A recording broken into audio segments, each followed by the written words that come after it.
got to know when to hold 'em, know when to fold 'em, know when to walk away, and know when to run.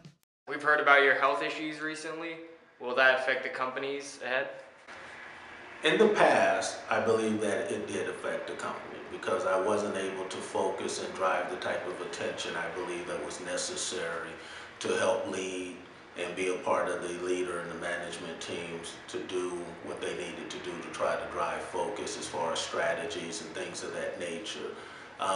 This year, I'm out of the hospital. I'm doing extremely well.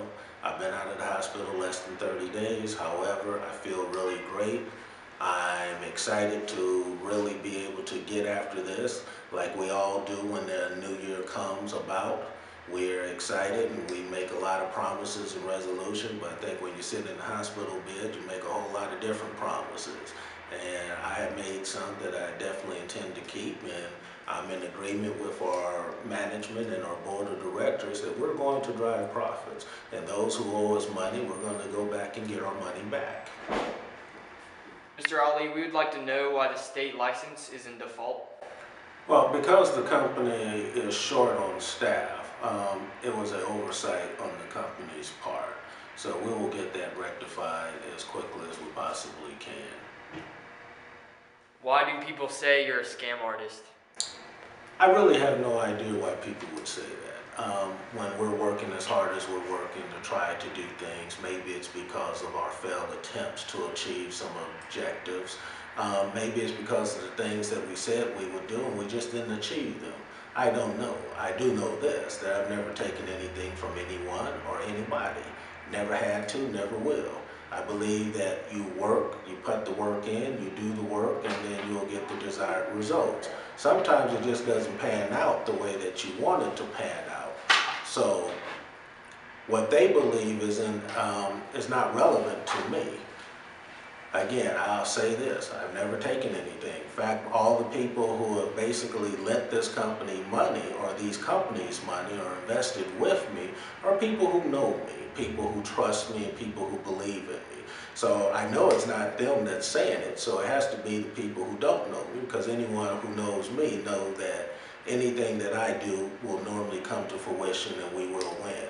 That's why the people who have invested the money with the companies and trusted me that the things that we were looking to do, that they believe we can achieve that, and when we needed to renegotiate at various times, they were willing to renegotiate with us so that we can have the time that we needed to develop what we were trying to develop. And if we wanted to be a scam artist, or if I wanted to be a scam artist, look, I could have just taken the money from the creditor, stuck it in my pocket, and called it a salary.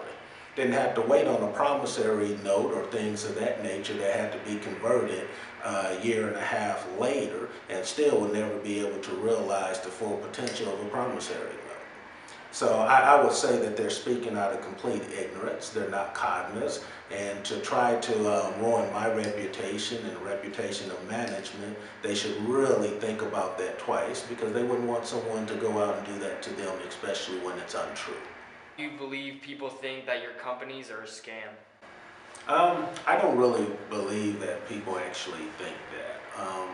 Our companies have never taken anything from anyone. We've done exactly what we've said we would actually do with the monies and everything of that nature. So the people who are actually out there saying that, the reality is they have no basis for saying it. We have not asked anyone to buy any shares. We have not asked anyone to sell any shares. We put out information so people can make informed decisions. What we've always stressed from the very beginning is, please do your due diligence. Don't buy our company because you see a PR or you see an 8K or a 10Q. Do your due diligence and see if it's an industry that you understand, that you want to be in, and that we're going to be able to grow a company in market share, things of that nature. That should be the only reasons people are looking at the information and making sound decisions after they have done their due diligence. Did your management team get fired, or will this company be going out of business this year? Let me answer and say that this way.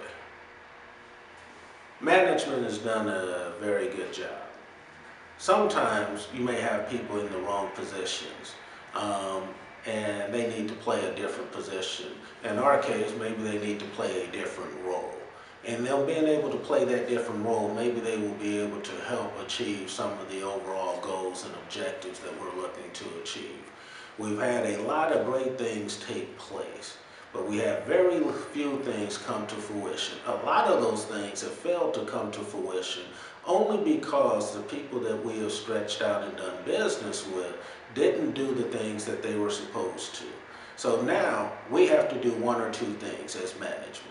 We have to go back, get our monies back because of either breach of contract, or we have to go back and to help them to put in the infrastructure to do the things that they had committed and promised to, so that we can deliver and drive some profitability. One way or the other, it's going to happen. But before you make an investment or do anything in our companies, okay, do your due diligence. Don't buy our stuff, don't sell our stuff, don't do anything. Just go do your due diligence. And Did you dump your accountants? as many people in business know, accountants are one of the most difficult people to bring aboard and fit into a culture. So I have no comment. I think the auditors and the accountants and everybody that we work with, I think everyone is finding their way. I think we all, of course, from time to time have disagreements on how things should be perceived, especially when it comes to accounting and how it should be booked. So, of course, I don't always agree with, let's say, my auditors, and my auditors, of course, don't always agree with me. But at the end of the day, we have to do what's in the best interest of the company, shareholders, and everything like that. So I think we're all comfortable with one another until we're no longer comfortable with one another. What are some good things shareholders could look forward to in this upcoming year? Shareholders can look forward to a renewed energy from management, a very focused and driven management team. We have no intentions of looking to the left nor looking to the right, but driving the ball right down the middle, and I think that's what everyone can look forward to. We will accomplish our objectives and achieve our mission. When do you expect profit from your companies? 2015 is all about profit. I went through a major surgery. I've come through the major surgery. There was a lot on my mind last year, a lot of things on this year, but now we're all about profit. We're going to make profit. That's been our marching orders. My marching orders from two different board of directors is to drive profits, to increase the overall shareholder value.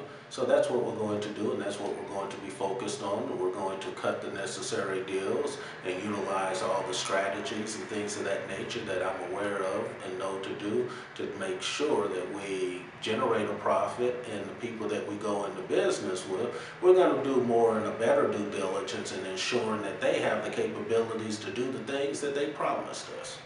And if they can't do the things that they have promised us, then we're going to go after them to get our monies back so that we can go ahead and gainfully reemploy that money somewhere else.